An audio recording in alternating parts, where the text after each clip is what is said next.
Halo, ini masuk akal. Saya Aryo Bimo. Belakangan ini ada sesuatu yang menarik. Jokowi sudah tidak lagi menjadi presiden. Ia juga sudah bukan kader PDIP. Sekarang ia diberitakan telah menjadi ketua Dewan Pembina PSI. Bahkan mulai ada yang mendorongnya untuk masuk lebih jauh ke dalam pucuk kepemimpinan partai tersebut. Ia mulai bergerak, bertemu kader, berkeliling daerah, dan setiap Jokowi bergerak, reaksi dari sejumlah tokoh PDIP juga muncul. Ada yang menyindir safari politiknya, ada yang mengaitkannya dengan dinasti, ada yang membawa lagi soal ijazah. Saya jadi bertanya, kalau Jokowi sudah bukan apa-apa bagi PDIP, kenapa gerakannya masih begitu mengusik? Mungkin selama ini kita salah bertanya, bukan kenapa Jokowi meninggalkan PDIP, tetapi kenapa PDIP membiarkan Jokowi pergi. Mari kita lihat datanya.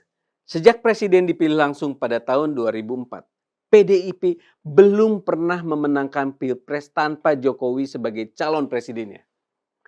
Megawati maju 2004, kalah. Maju lagi 2009, kalah. Jokowi maju 2014, menang. Maju lagi 2019, menang. Tahun 2024 PDIP mengusung Ganjar Pranowo. Jokowi mengambil arah politik berbeda. PDIP kalah lagi. Ini bukan urusan suka atau tidak suka kepada Jokowi, ini fakta elektoral. Pada Pileg 2014, PDIP memperoleh sekitar 23,7 juta suara. Jokowi Yusuf Kala mendapat hampir 71 juta. Pada tahun 2019, PDIP mendapat sekitar 27 juta suara. Jokowi Ma'ruf Amin mendapat lebih dari 85 juta. Lalu 2024, PDIP masih mendapat sekitar 25,4 juta suara. Tetapi Ganjar Mahfud hanya sekitar 27 juta suara. Jadi Jokowi bukan sekadar menikmati mesin PDIP, tetapi justru melakukan electoral expansion. Ia mampu menarik pemilih jauh melampaui basis partainya. Kalau dalam perusahaan ada orang-orang yang berkali-kali memperluas pasar sampai hampir 3 kali lipat, biasanya pertanyaannya, kapan dia naik? Di PDIP pertanyaannya justru, kenapa orang seperti ini tidak pernah punya jalan menuju pucuk partai? Ini seperti paradoks. Kita melihat sejarah para presiden Indonesia. Hampir semuanya pernah menjadi pemimpin partai atau setidaknya berada di organ yang sangat tinggi dari kekuatan politiknya. Soekarno pernah memimpin PNI, Soeharto menjadi ketua Dewan Pembina Golkar, Habibie pernah menjadi koordinator harian Dewan Pembina Golkar, Gus Dur sebagai ketua Dewan Syuro PKB, Megawati memimpin PDIP, SBY memimpin Demokrat, dan Prabowo memimpin Gerindra. Jadi ini bukan sekedar soal titel ketua umum yang kita bicarakan. Yang kita bicarakan adalah akses seseorang presiden kepada pucuk kepemimpinan kekuatan politiknya. Dan justru disitulah Jokowi menjadi anomali.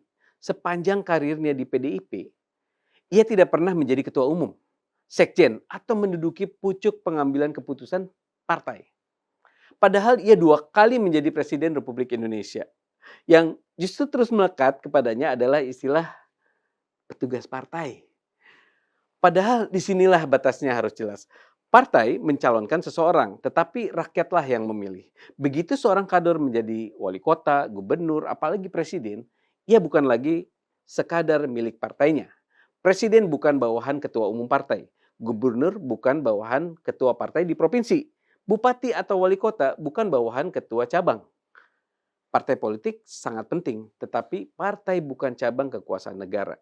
Maka loyalitas seorang pejabat publik yang pertama adalah kepada konstitusi, hukum, dan rakyat yang dipimpinnya. Lalu pertanyaan berikutnya, kalau Jokowi saja tidak pernah mempunyai jalan menuju pucuk PDIP, siapa yang punya? Dan ternyata persoalannya tidak dimulai dari Jokowi. Lebih dari 20 tahun yang lalu, setelah kemunduran PDIP dalam pemilu 2004, muncul gerakan pembaruan PDIP.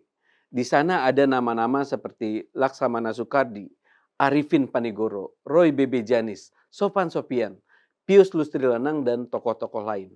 Mereka bukan kader yang sudah selesai. Laksamana Soekardi misalnya ketika konflik itu terjadi baru berusia sekitar 48 tahun. Ia pernah menjadi bendahara PDIP, anggota DPR, bankir profesional, dan menteri.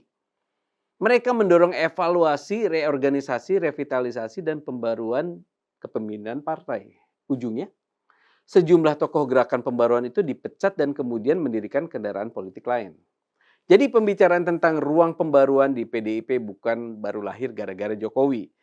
Kemudian datang pemilu 2024 dan menurut saya inilah turning point terbaru. Budiman Sujatmiko, aktivis pro-demokrasi, mantan tahanan politik Orde Baru, mantan anggota DPR dari PDIP. Berbeda pilihan politik dengan partai mendukung Prabowo lalu dipecat. Apa karir politik Budiman selesai? Tidak. Ia kemudian dipercaya memimpin Badan Percepatan Pengentasan Kemiskinan. Lalu Marwarar Sirait, puluhan tahun di PDIP. Dan ini penting, Ara adalah putra Sabam Sirait, salah seorang deklarator PDIP. Ia memilih keluar dari PDIP pada Januari 2024 dan secara terbuka mengatakan mengikuti langkah politik Jokowi. Apakah selesai? Tidak juga. Ia sekarang menjadi Menteri Perumahan dan Kawasan Pemukiman. Lalu akhirnya Jokowi sendiri, 2 kali wali kota, gubernur Jakarta, 2 kali Presiden Republik Indonesia. Satu-satunya kader yang pernah membawa PDIP memenangkan Pilpres langsung. Akhir ceritanya, bukan masuk pucuk pimpinan, bukan menjadi bagian dari regenerasi, tetapi dipecat. Kalau satu orang pergi, mungkin problemnya ada pada orang itu. Kalau terjadi berkali-kali lintas generasi kepada orang yang punya kapasitas, rekam jejak, gagasan, bahkan daya elektoral, boleh dong kita bertanya, jangan-jangan ada problem pada sistemnya. Saya tidak mengatakan ketua umum PDIP harus Jokowi. Saya juga tidak mengatakan kursi ketua umum harus diberikan kepada Budiman, Marwarar, Ahok, Ganjar, atau siapapun. Bukan itu poinnya. Poinnya adalah apakah kursi tertinggi itu secara nyata terbuka untuk kompetisi kader? Apakah seorang kader bisa melihat jalan yang masuk akal dari bawah sampai ke puncak? Atau ada langit-langit yang sehebat apapun prestasinya tidak mungkin bisa ditembus? Saya juga tidak mau mengatakan bahwa ketua umum PDIP harus berasal dari keluarga tertentu. Tidak ada aturan tertulis seperti itu. Tetapi sebagai publik kita boleh bertanya, kalau partai ingin disebut sebagai sekolah politik, maka sekolah itu harus mempunyai jenjang. Tidak cukup kaderisasi. Hanya sampai menjadi anggota DPR, kepala daerah, menteri, atau calon presiden. Kaderisasi juga harus terlihat pada regenerasi kepemimpinan partainya sendiri.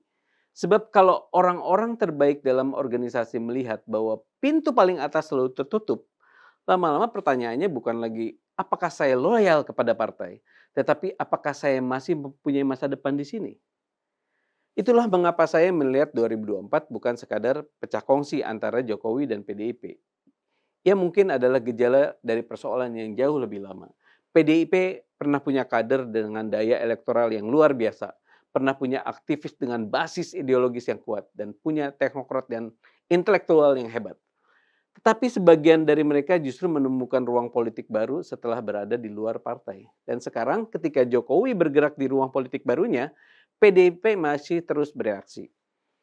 Maka mungkin pertanyaan paling penting bukan kenapa Jokowi masih berpolitik. Jokowi warga negara, hak politiknya tidak dicabut.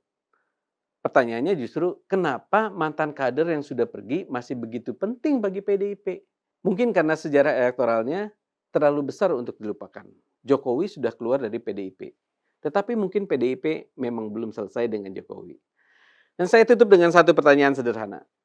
Kalau menjadi wali kota, gubernur, kemudian Presiden Republik Indonesia 2 periode, memenangkan partai 2 kali dalam Pilpres langsung, tetap belum membuat seorang kader mempunyai jalan menuju pucuk kepemimpinan partainya sendiri, sehebat apa lagi seorang kader harus menjadi? Atau jangan-jangan persoalannya memang bukan pada kadernya, tetapi pada apakah pintu di atas sana benar-benar pernah terbuka. Tetap jernih, tetap masuk akal.